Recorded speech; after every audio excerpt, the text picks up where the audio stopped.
Bro, what is this production?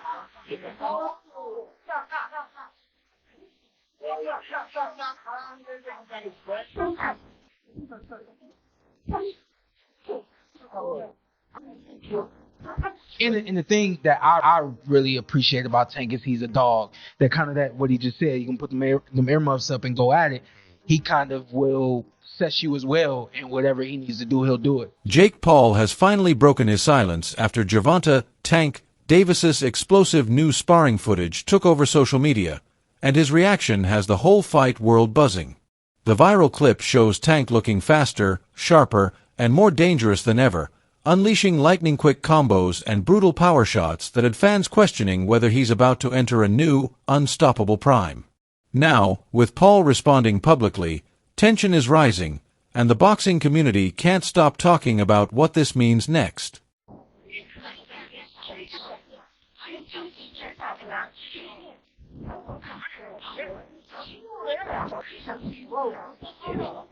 Gervonta Davis has built his legacy in the lighter divisions, consistently competing around 133 to 135 pounds and never officially weighing over 140 in his pro career.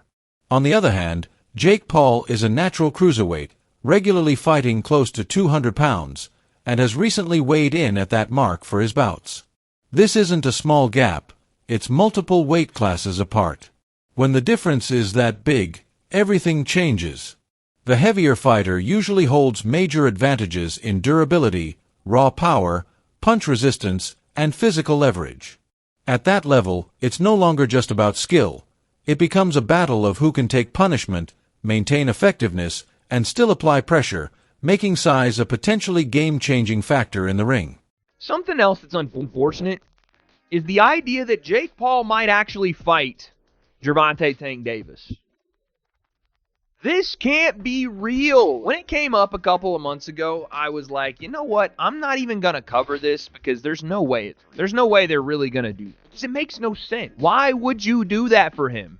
Outside of it, like, okay, you can look at it like an exhibition, which it will be, and we'll take a look at some of the rule set for it. But Gervonta Davis is one of, if not the best, biggest names at 135 pounds, and is an active in his prime fighter. I don't want to hear the similar to Floyd and Logan thing, because at that point, Floyd was retired. Floyd had done all he needed to do in the sport. Tank is still in his prime, still has multiple high-level opponents that he needs to fight. And you can say, oh, you know, the Jake would be a one-off, side quest. That's fine, but that just tells me that Tank doesn't care about being a high-level champion in the sport anymore. Carmel Moughton recently reflected on a memorable sparring session he had with Gervonta Davis when they were just 15 or 16 years old.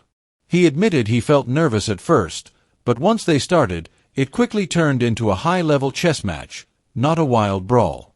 Instead of relying only on power, both fighters focused on timing, speed, footwork, and counters. Moughton revealed that Davis didn't try to knock him out or go full force. He stayed technical, using angles and rhythm in a strategic back-and-forth exchange.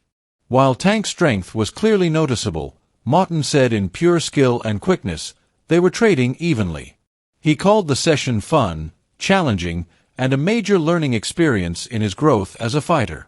What was it like when you sparred him? I know you sparred Tank early on. Yeah. What was that experience like? Replay that experience for me. Like, you coming out of it, what was your thought?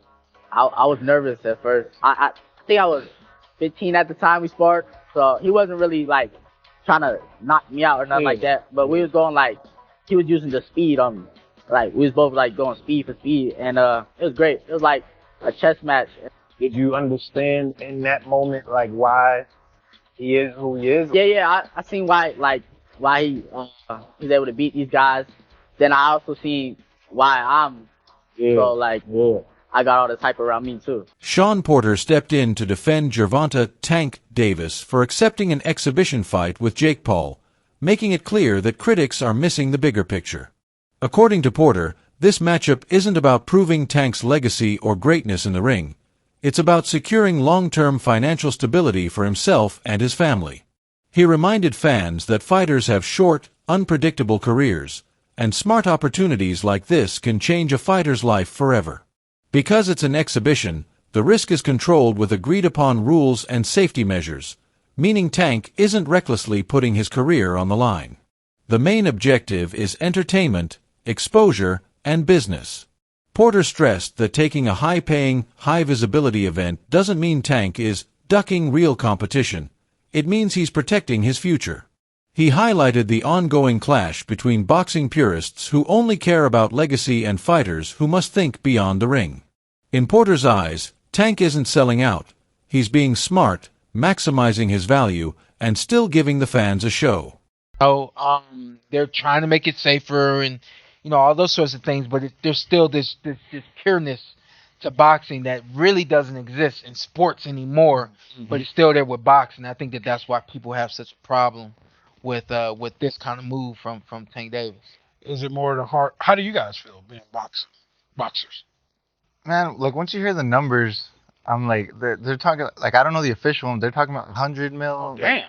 They're talking about these insane numbers. Like, I'm gonna be like, don't take that. I'm not gonna tell another man not to take that type of check, especially for something like that. It's not on your official record. It's an exhibition. I'm not gonna lie here and act like I'm not gonna say yes to 100 million or something like that. But I do see exactly what you're saying about the essence of boxing. I wish they would kind of separate it a little more, because exhibitions have always been a thing. There's always been an argument. Right. But they're just selling it like a real fight almost. Right. So I think that maybe if we could create a better distinction, more of a difference. Right. There might be less hate on it, but at the end of the day, man, I'm not going to tell Tank not to take that fight. And I said this last year. I said create a influencer title. And let those guys fight over there in the influencer world. They can live the world in the life of I'm a world champion without having to do something like this. Now, the issue for this that I have is you have a legitimate 135-pound champion fighter getting in the ring with a 190-pound guy, whatever it is that Jake Paul is at. So now let's really answer this thing. In contrast, many fans and analysts argue that despite all the hype, the massive size gap makes this fight more of a spectacle than a truly fair boxing contest. Even promoters seem to recognize the danger, which is why they've implemented special safety measures, a 195 pounds catch weight, larger gloves, and labeling it an exhibition rather than a real pro bout. These choices are clear signs that the matchup needs protection. For critics, the real issue isn't just weight, it's levels. Gervonta Davis has fought and beaten elite world champions, while Jake Paul's resume is still built on limited experience. Many believe that once the bell rings, Tank's explosive speed, precision, and ring IQ will allow him to dart in, land clean shots, and make Jake look clumsy, even with a size difference. Chael Sonnen recently blasted Jake Paul for shifting focus from Anthony Joshua to Gervonta "Tank" Davis, calling it a massive downgrade from what fans were promised.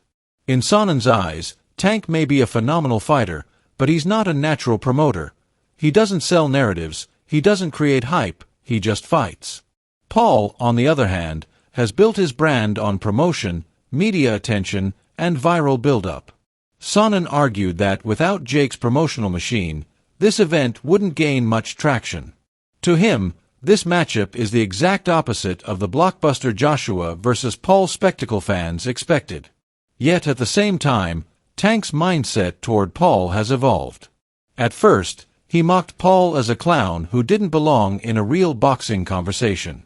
But as Paul improved, earned legitimate wins, and showed mental toughness, Tank started to respect his work ethic, even becoming open to fighting him due to Paul's star power. Paul's win over Julio César Chavez Jr. changed everything. He proved he could compete with real boxers, shattered revenue records, and earned respect from legends like Oscar de la Hoya and Manny Pacquiao. Paul now claims his next chapter is about fighting legitimate pros and building a real legacy, not just spectacles. However, the massive weight difference between him and Davis forced regulators in Georgia to reject the fight, leading the event to be moved to Miami. This exposed the reality.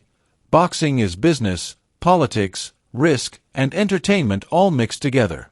Critics say Paul built his rise by dragging retired legends back for paydays, blurring the line between sport and spectacle. But like it or not, fans still watch. In the end, Jake Paul versus Gervonta Davis represents everything controversial, exciting, and unpredictable about modern boxing. Is it a circus or a turning point? What do you think? Does this fight make sense, or is it too one-sided to respect? Drop your take in the comments. Don't forget to like, subscribe, and share for more explosive boxing breakdowns.